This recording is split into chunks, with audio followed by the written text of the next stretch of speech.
Ça s'appelle les latkes. C'est des petites crêpes faites avec des patates et on le mange pendant la fête de Hanouka, une fête juive qui dure 8 jours. J'ai la recette de ma grand-mère ici. Ça s'appelle Easy Potato Latkes. C'est comme les potato latkes très faciles à faire, mais en général c'est très facile. C'est des patates avec des oignons râpés, avec un peu de farine et comment on dit ça? Baking powder. De la poudre à pâte. Poudre à pâte, c'est ça, avec un peu de sel et poivre, c'est tout. C'est pas compliqué, mais c'est très bon. On les mange avec de compote à pommes, normalement, et de yogourt ou de crème sûre. Okay. Et c'est très bon. Grandma Claire, c'était comment on l'appelle comme ça, Claire, et elle venait de la Hongrois. Hongrie, oui. La Hongrie, elle venait de la Hongrie, mais elle est venue aux États-Unis quand elle avait 9 ans. Les Juifs qui venaient de l'Europe de l'Est, j'ai l'impression qu'ils ont eu beaucoup de recettes avec la farine, le sel, les patates, et des fois du fromage, comme des recettes vraiment pas compliquées parce qu'ils n'ont pas eu beaucoup d'argent ou des aliments avec quoi cuisiner. Pour moi, les latkes, c'est vraiment la tradition, c'est la famille, c'est être ensemble pendant l'hiver, c'est froid dehors, mais on est dans la cuisine tout ensemble, on allume les chandelles, le menorah pour le Hanouka et on est tous ensemble. Et c'est vraiment des bons souvenirs que j'ai de mon enfance. Et je continue ça avec ma famille aujourd'hui. Et dans ma recette que j'ai de ma grand-mère, elle utilisait seulement les patates rouges.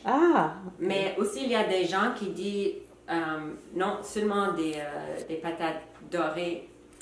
Mais moi, j'utilise ça. C'est des patates biologiques que je reçois d'un fermier que je connais. OK. Alors, ils sont très petites. Alors, c'est plus de travail pour les peler. Oui. Mais ça goûte très, très bien. Ouais. Alors, on va les râper. Et ça aussi, c'est important. On les râpe par main avec comme... à la main. Okay. À la main, c'est ça. C'est bon. On les râpe à la main, pas dans le cuisineur. Ça, c'est un secret et ça fait une grande différence. Même si c'est plus d'effort, même l'oignon, on le râpe à la main. Autre secret pour les patates, c'est qu'une fois qu'ils sont râpés, on le met dans une tamis. On le met dans une tamis. Comme ça, ils sont moins... il y a moins de l'eau dans la recette et ça goûte mieux. Comme ça. Alors, je mets le tamis dans le lavabo pendant que je râpe les autres patates. J'ai 2 râpes. J'ai une comme ultra moderne, comme ça, avec 6 côtés, mais j'ai celle-là et ça appartenait à mon autre grand-mère, Grandma Dora. Okay. Elle était russe. Okay. Elle m'a donné quelque chose, quelques petits trucs de sa maison. Alors j'ai ça, j'ai ça aussi.